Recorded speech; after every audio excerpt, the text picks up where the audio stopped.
Bonjour à tous. Nous allons à travers cette première vidéo aborder un nouveau pan de la géométrie analytique. Ainsi, l'objectif va être de déterminer des expressions algébriques caractérisant des droites que l'on a l'habitude de tracer sur un graphique. Le premier type d'équation est appelé équation réduite d'une droite. En voici la proposition. Une droite D n'est pas parallèle à l'axe des ordonnées si et seulement si une équation de cette droite est de la forme y égale mx plus p, où m et p sont deux nombres réels. Cette équation est appelée équation réduite de la droite D. Un point M de coordonnées xm, ym appartient à cette droite si et seulement si ym est égal à mxm plus p. Afin de vous approprier cette proposition, je vous propose de faire l'exemple suivant afin de vous entraîner. Vous trouverez la solution dans les prochaines secondes de la vidéo. Le point P n'appartient pas à la droite D d'équation réduite y égale 2x moins 5 car 2 fois xp moins 5 c'est égal à 2 fois 3 moins 5 qui est égal à 1 et yp lui est égal à 5 qui est différent de 1. Ainsi, les coordonnées de P ne vérifient pas l'équation réduite de D et donc P ne veut pas appartenir à la droite D. En revanche, comme vous pouvez le constater, le point Q lui appartient bien à la droite D car ses coordonnées vérifient bien l'équation réduite de D. Intéressons-nous maintenant de plus près à la forme de l'équation réduite d'une droite passant par deux points A et B distincts. Comme nous l'avions vu dans l'activité d'introduction, une équation réduite est de la forme y égale mx plus p, où m est appelé le coefficient directeur de D et possède une forme explicite, m égale yb moins yk sur xb moins xa. Afin d'appliquer cette formule, je vous propose un exemple où vous devez me déterminer la valeur de m en utilisant la formule précédente.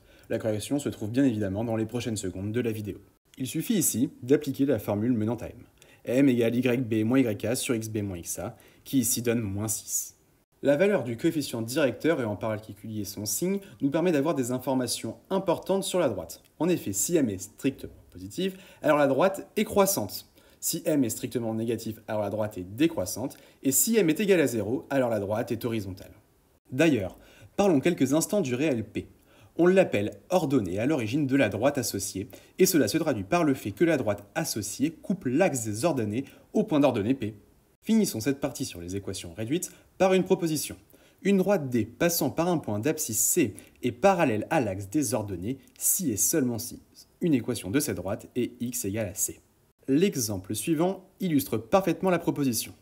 La droite D qui passe par le point A de coordonnées 2, 0 est parallèle à l'axe des ordonnées. Une équation de D est donc x égale 2. Nous allons maintenant découvrir un deuxième type d'équation, les équations cartésiennes de droite. Mais avant d'aller plus loin, nous allons définir la notion de vecteur directeur. Soit A et B deux points distincts d'une droite D. Alors tout vecteur U collinéaire au vecteur AB est appelé vecteur directeur de la droite D. Par exemple, soit A le point de coordonnées moins 2, 4 et B le point de coordonnées 6, 2. Alors le vecteur AB a pour coordonnées 8, moins 2. Et donc le vecteur U de coordonnées 4, moins 1 est un vecteur directeur de la droite AB. Le vecteur AB est lui aussi un vecteur directeur de AB.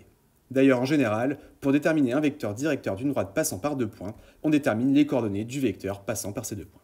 Il faut savoir que pour une droite donnée, tous ces vecteurs directeurs sont collinéaires. Comme l'illustre le schéma ci-dessous, les vecteurs U, V et W sont des vecteurs directeurs de la droite D et sont collinéaires, contrairement au vecteur T. Voici maintenant une proposition essentielle dans ce chapitre. Premièrement, toute droite D du plan admet une équation de la forme ax plus by plus c égale à 0, où l'un au moins des nombres réels a ou b n'est pas nul. Cette équation est appelée équation cartésienne de la droite D. Dans un second temps, on dira qu'un point M de coordonnées xm, ym appartient à cette droite si et seulement si axm plus bym plus c est égal à 0.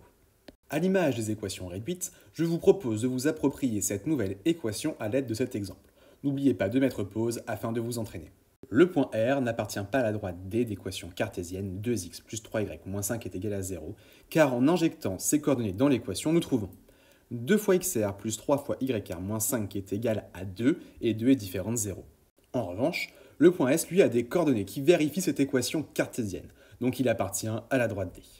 Nous avons une dernière proposition sur les équations cartésiennes. Le premier point nous dit que A, B et C étant trois réels tels que A et B ne sont pas tous les deux nuls, l'ensemble des points M de coordonnées x, y, vérifiant l'équation ax plus by plus c égale à 0, est une droite. Enfin, le second point, qui lui est encore plus important que le premier, nous dit que un vecteur directeur de cette droite et U de coordonnées -b et A. Afin de bien comprendre l'importance de ce second point, regardons l'exemple suivant. Je vous demande de déterminer un vecteur directeur de la droite d'équation cartésienne -2x plus 6y-5 est égal à 0. J'insiste particulièrement sur le fait que vous devez parfaitement devoir le déterminer d'un simple coup d'œil. Alors entraînez-vous. Ainsi, un vecteur directeur a pour coordonnées -6 à -2. Pour cela, il suffit de regarder le coefficient devant le y et lui ajouter un moins, et ensuite de regarder le coefficient devant le x. Pour en finir avec cette vidéo, je vous propose l'exemple suivant. Je vous donne une droite passant par un point A de coordonnées 2, -1 et de vecteur directeur -3, 2.